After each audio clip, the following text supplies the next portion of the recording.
Hi friends, ఈరోజు special వచ్చేసి mothers day special చేస్తున్నామండి. దానికి ఒక కప్పు ఈ కప్ మెజర్మెంట్స్తో తీసుకున్నాను. ఈ కప్పుతో గోధుమ పిండి, అదే కప్తో ఆయిల్ తీసుకొని ఇదిగో ఇలా లైట్ గోల్డెన్ బ్రౌన్ కలర్లోకి వచ్చేటట్టు ఫ్రై చేసుకోవాలి.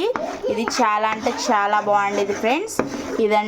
గోధుమ పిండితో మనం స్పెషల్ రెసిపీ ఏంటంటే హల్వా చేస్తున్నామండి. హల్వా దీనికి కావాల్సిన ఇంగ్రీడియంట్స్ 1 కప్ గోధుమ పిండి, 1 కప్ ఆయిల్. ఏ ఆయిల్ అంటే వాసన రాకుండా ఉండేది తీసుకోవాలి.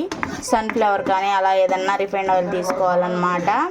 ఎందుకంటే ఆయిల్ వాసన వచ్చిందంటే హల్వా అంత టేస్టీగా రాదండి. అందుకోసం నేను సన్ఫ్లవర్ ఆయిల్ 1 కప్ తీసుకున్నాను. అందుకని ఇప్పుడు 2 వేసి ఇదిగో ఇలా బాగా మిక్స్ చేయాలండి.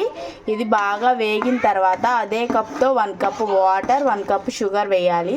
ఏ టైమింగ్స్లో వేయాలనేది నేను చూపిస్తానండి. ఇప్పుడు ఇది వచ్చేసి మనకి బాగా వేగిపోయింది, బ్రౌన్ కలర్లోకి వచ్చిందనమాట. ఇది అంత బాగా వేగితే అంత టేస్టీగా ఉండిద్ది. పిండి వేగపోతే అస్సలు బాగోదండి.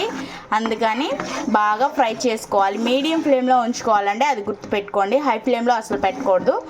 సో ఇప్పుడు బాగా ఫ్రై చేసుకోవాలన్నమాట. మనకి ఈ కలర్ అనేది సరిపోతుంది. ఎక్కడ మాడకుండా మీడియం ఫ్లేమ్లో బాగా ఫ్రై చేసుకోవాలి.